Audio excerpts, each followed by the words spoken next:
بسم اللہ الرحمن الرحیم۔ السلام علیکم ورحمۃ اللہ۔ نماز تہجد کے حوالے سے عموماً سوال کیا جاتا ہے کہ نماز تہجد کا وقت کب سے کب تک ہے، اور کیا بغیر سوئے بھی نماز تہجد ادا ہو جائے گی؟ جیسا کہ بعض لوگوں کی روٹین ہوتی ہے کہ وہ نائٹ بھر جاگتے ہیں اور چاہتے ہیں کہ نماز تہجد بھی ادا کر لیں، لیکن پھر یہ خیال ذہن میں آتا ہے کہ عشاء کے بعد سوئے تو نہیں ہیں، کیا نماز تہجد کی ادائیگی صحیح ہوگی؟ ثواب میں کوئی کمی تو نہیں ہوگی؟ آئیے جانتے ہیں۔ تہجد دراصل قیام اللیل ہے۔ قیام اللیل یعنی رات کا قیام۔ رات کب ہوتی ہے؟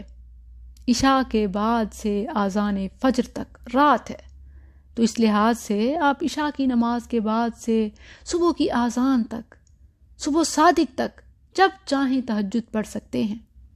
آغاز رات میں، درمیانے حصے میں، آخری حصے میں، اور اس کے لیے سونا ضروری نہیں ہے، بغیر سوئے بھی آپ تہجد پڑھ سکتے ہیں۔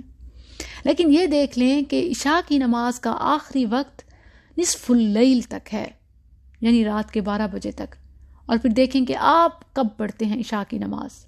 جیسے آپ عشاء کی نماز سے فارغ ہوتے ہیں، وہیں سے آپ کی تہجد کا وقت شروع ہو جاتا ہے ٹل صبح صادق۔ اور سیاہ ستہ میں رسول اللہ صلی اللہ علیہ وسلم کے حوالے سے ام المؤمنین عائشہ رضی اللہ عنہا سے مروی ہے، رسول اللہ صلی اللہ علیہ وسلم نے نماز تہجد ابتدائی شب میں بھی پڑھی، نصف شب میں بھی پڑھی اور آخری شب میں بھی پڑھی۔ اور دیکھیں کہ ابتدائی شب میں یعنی اگر رات کے آغاز میں ہی پڑھ لی جائے تو اس میں تو سونا ممکن ہی نہیں ہے، یعنی جب آپ صلی اللہ علیہ وسلم نے نماز تہجد ابتدائی شب میں پڑھی تو عشاء کی نماز کے فوراً ہی بعد ادا کی، تو لہٰذا سونا ضروری نہیں ہے۔ لیکن نبی صلی اللہ علیہ وسلم نے اپنی زندگی کے آخری حصے میں تہجد رات کے بالکل آخری پہر پڑھتے تھے، اسی لیے افضل رات کا آخری حصہ ہے۔